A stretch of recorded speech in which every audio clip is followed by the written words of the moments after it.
Hey guys, it's Rich with your Monday Spot and Pagan Perspective. This week we're talking about advice for new practitioners.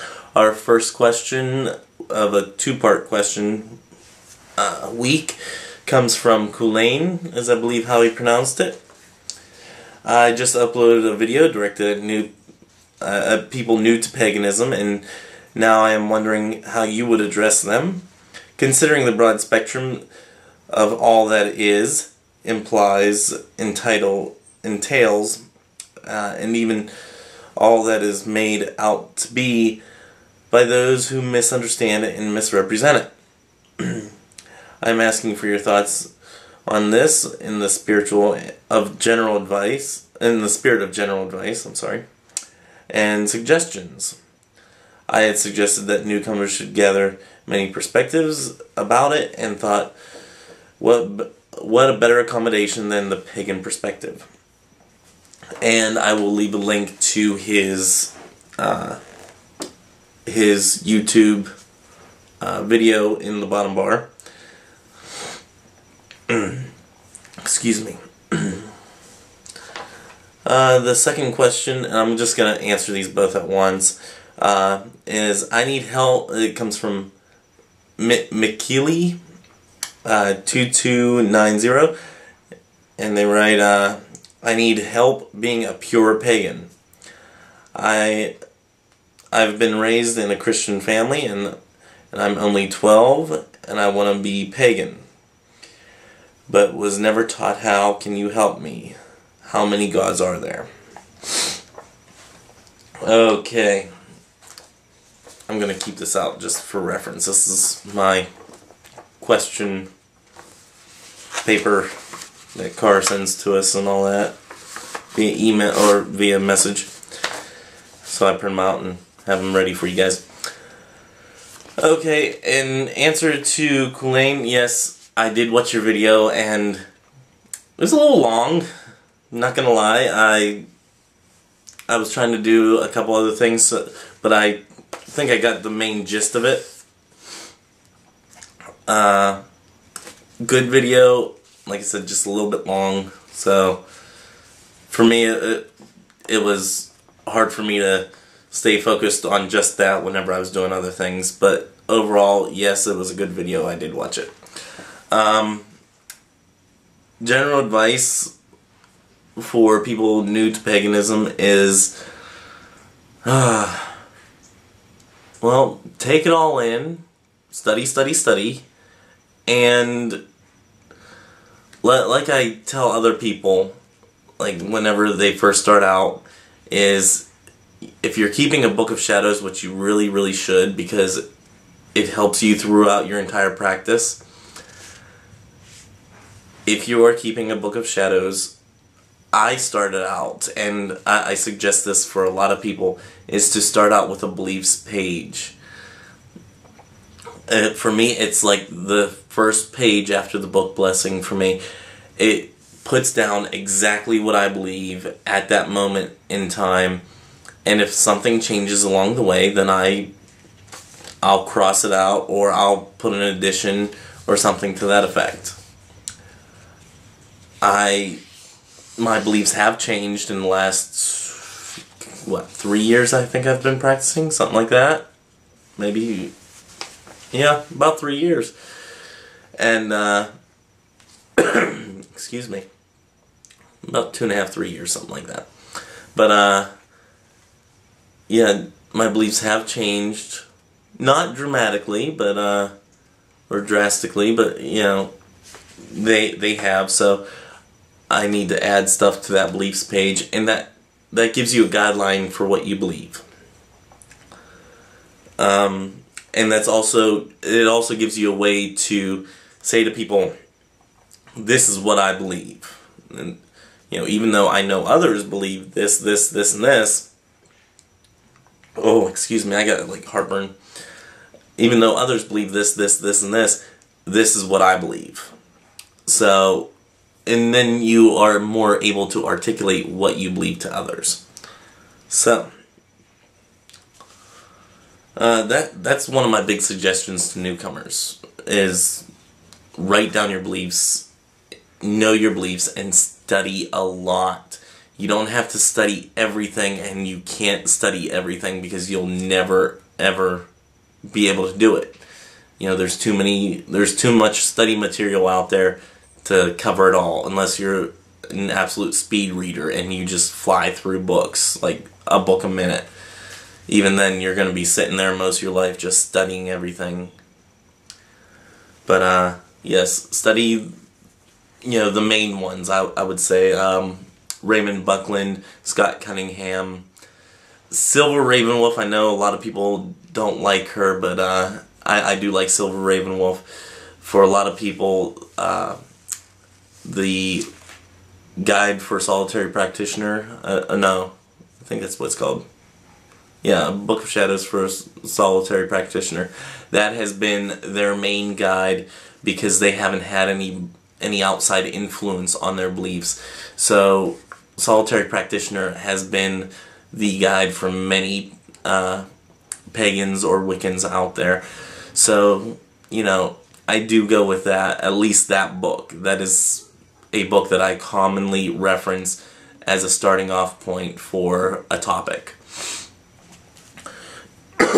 Excuse me. Like I said, Scott Cunningham, Silver Ravenwolf, Raymond Buckland. I mean, there's a couple others out there that are just big name, you know, big name authors that you just definitely want to read their books. You know, you want to get their point of view on something. Oh, and there's also this guy that he has a YouTube channel. I think he might have been on the Pagan Perspective a time or two. Maybe Dancing Rabbit is his name. You might want to check out his book. Really great book. I still have to make a video for you, by the way, DR. But, yes, go get Dancing Rabbit's book and read that one. It's mostly for men, or for younger men, around the, you know, teen ages, you know. But it can definitely do a lot for anybody that is looking to further themselves in the craft. Oh, it's also called Way of the Horn God. If I don't think I mentioned it. So, yes, Way of the Horn God.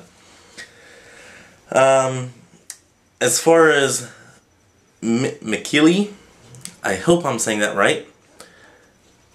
Being a pure pagan.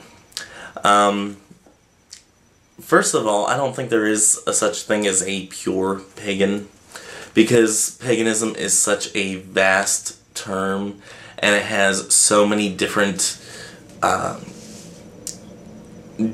it borrows from so many different types of beliefs and everything. I don't think you can ever truly be a pure pagan. Also, you said that you grew up in a family of, in a Christian family, but you want to be pagan, and, but you haven't been taught how. The way I can help you on this, you know, is, for one, you don't have to be a pure pagan. If there's anything in the Christian religion that still calls to you at all, incorporate that in your beliefs. As far as being pagan, you know, if you want to be pagan, just, you know, start out simple. You know, write down, you know, your experiences, stuff like that. And I know there's a glare on my glasses, and I keep on looking at it, and it's terrible. But write down your experiences, what's happening in your life. You know, if you spend time outside meditating, you know, write down stuff that you meditated about, or how the meditation went, stuff like that. That's basically it. And then, again, study a lot. Your question here is, well, one of your little questions here is, how many gods are there? There's as many gods as there are stars in the sky.